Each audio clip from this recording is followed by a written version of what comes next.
não posso ser sobrecarregado, porque é injusto. A Bíblia fala que a justa operação de cada parte significa que eu e você precisamos trabalhar. É como um time de futebol. Se você pegar o resultado hoje de Santos e Curitiba, onde o Curitiba empatou com 2 gols do Alex, um craque. Mas o Alex não jogou sozinho. Ele tem todo um time lá que pôde ajudá-lo a fazer esses 2 gols. Tem que haver cooperação. É importante que todas as partes estejam trabalhando. O Dr. Paul Brand, que escreve um livro muito legal com Philip Yancey, juntando o corpo físico, linkando com o corpo espiritual, diz o seguinte, irmãos, que algumas células escolhem viver no nosso corpo, se beneficiando dele, como parasitas. E ao mesmo tempo que elas fazem isso, elas se mantêm completamente independentes de todas as outras células. Quando essas células fazem isso, irmãos, independentes, somente se beneficiando do corpo, essas células tornam células cancerígenas. Se tornam parasitas ou células cancerígenas. No nosso corpo, então, quando uma célula, irmãos, resolve ficar sozinha, somente se beneficiando do corpo, é algo errado. Tem algo errado no teu corpo? Tem uma doença que está se iniciando? E se nós somos o corpo de Cristo, se eu e você fazemos parte desse corpo, nós podemos entender então que se existe alguém que está sozinho, somente se beneficiando do corpo, isso está causando um problema para o corpo. Isso pode causar um problema para o corpo. E o corpo então só terá saúde, irmãos, se cada célula levar em consideração a necessidade do organismo inteiro. Eu preciso, como parte do corpo, entender a necessidade de todo o corpo.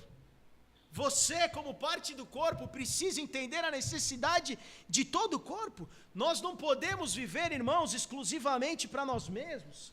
A vida de cada um de nós está ligada, irmãos, como diz um teólogo chamado Herman Melville.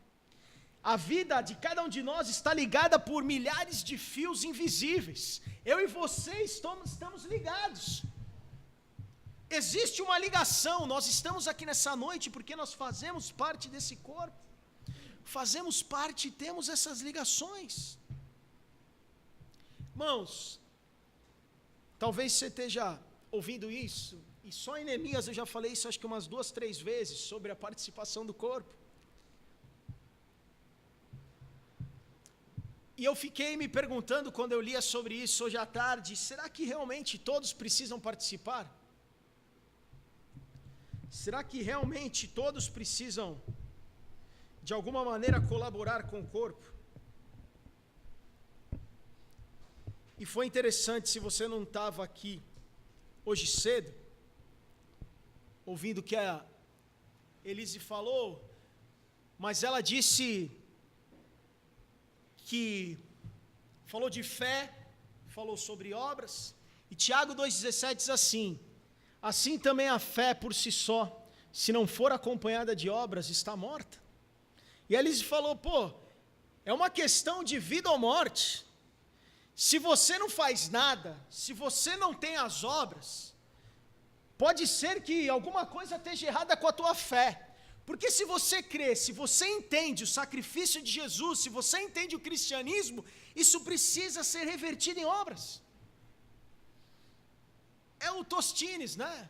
Vende mais porque é fresquinho porque vende mais. Não tem como, então eu sou salvo por obras? Não, você é salvo pela fé. Ah, mas e as obras? Se você tem fé, você crê, você vai ter obras. A salvação é pela fé, é dom de Deus, graça. Mas se você crê, então, irmãos, e não faz nada, e não tem obras, significa que algo está errado. E nós não estamos falando de religião, caridade, assistencialismo, nada, irmãos. Porque quando nós falamos dessa obra, nós estamos falando, irmãos, que nós cremos e de alguma maneira nós executamos algo que aponta para Cristo. Quando quinta-feira nós entregamos o pãozinho lá com mortadela e um cafezinho com leite, que essa quinta fui eu que fiz, imagina como estava. Quando nós entregamos aquele cafezinho, irmãos, e o pão, nós estamos apontando para Cristo. Nós estamos, de alguma maneira, deixando para aqueles moradores de rua algo. Nós estamos deixando para aquelas pessoas que nós oramos quarta-feira, irmãos, onde nós fazemos uma ligação durante a semana, onde nós mandamos uma mensagem, mandamos um WhatsApp, mandamos um recado no Facebook, eu não sei. Nós estamos, irmãos, de alguma maneira participando, fazendo parte desse corpo, vivenciando a fé que nós temos em Cristo Jesus. Nós fazemos porque cremos.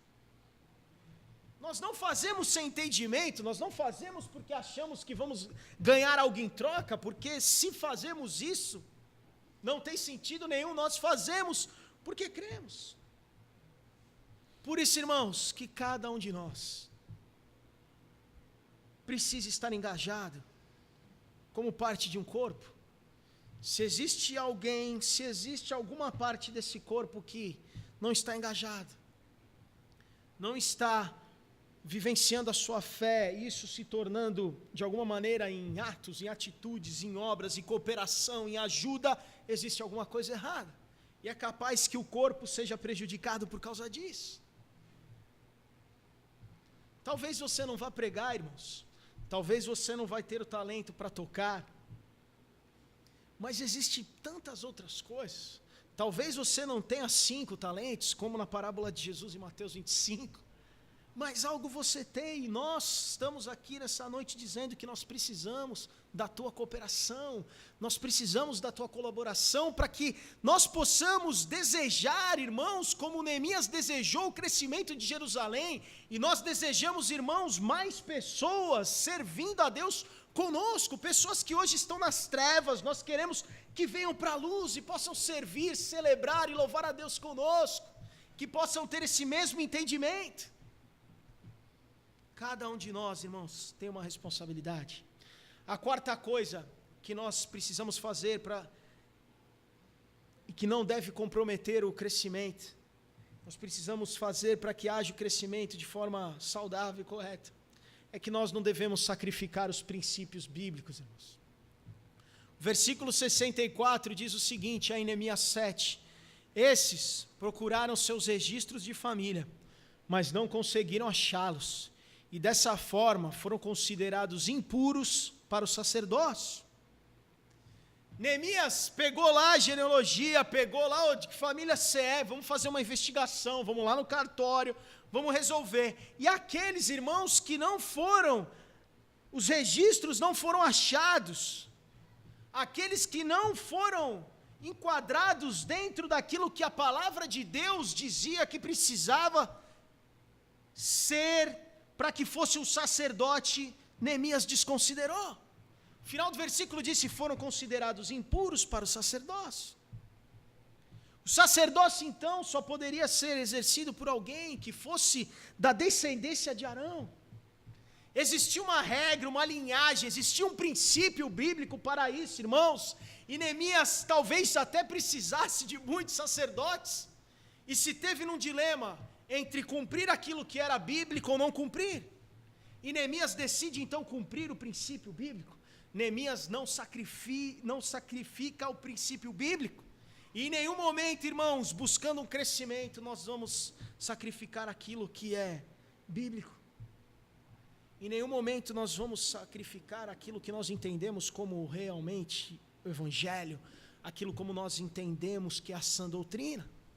Nós queremos sim que tenhamos mais pessoas aqui. Como Neemias desejou que Jerusalém estivesse cheia, quando ele lê o versículo 4 e fala: ora, a cidade era grande e espaçosa, mas havia poucos moradores, e as casas ainda não tinham sido reconstruídas. Neemias lamenta por isso, irmãos. Como talvez você possa lamentar de não ver algumas pessoas aqui hoje, nessa noite. Como talvez você possa lamentar de ver essas cadeiras vazias. E nós podemos analisar nessa noite se estamos então prontos para que possamos buscar esse crescimento, como Neemias se sentia pronto para buscar aqueles exilados, que aquelas pessoas retornassem para Jerusalém. E estar pronto para esse crescimento, irmãos, parte principalmente da análise que eu e você podemos fazer nessa noite. E pensarmos se realmente eu e você estamos cumprindo o nosso papel nessa comunidade. Será que eu e você estamos cumprindo o nosso papel nessa comunidade? Ninguém falou, fala a Deus.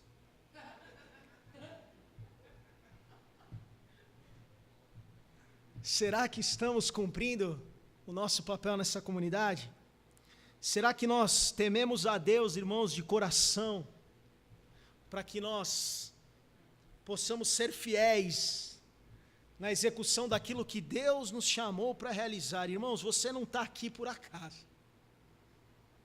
Você não tropeçou aqui na porta e subiu aqui não, irmãos. Você não está aqui há 13 anos com a gente, 12 anos com a gente. Você não está aqui por acaso não, querido. Por mais que você não faça nada. Pô, mas eu não fiz nada há 12 anos, Leandro. É, meu amigo, mas a chapa vai esquentar. Porque se tem alguma célula no corpo que fica isolada, só sugando, é célula doente. E não pode ter. Nós precisamos da cooperação de todos, para que seja justo. Para que haja, então, a justa cooperação. E muitas vezes, irmãos, se nós entendermos isso, com graça, entendermos isso, que qualquer esforço nosso de fazer um doce de batata, de comprar uma paçoquinha, de fazer um churrasco, de tocar, de catar um copo que vai estar aí largado, de convidar alguém para estar aqui conosco, de dar uma aula, qualquer esforço nosso, irmãos, qualquer esforço nosso, tem que ser baseado na nossa fé, tem que ser baseado naquilo que cremos, e tem que ser principalmente para a honra e glória do Senhor Jesus. Se em algum momento nós esquecermos disso, irmãos, se em algum momento nós esquecermos que tudo é para a honra e glória do Senhor Jesus, possivelmente o que fazemos não vai ter valor.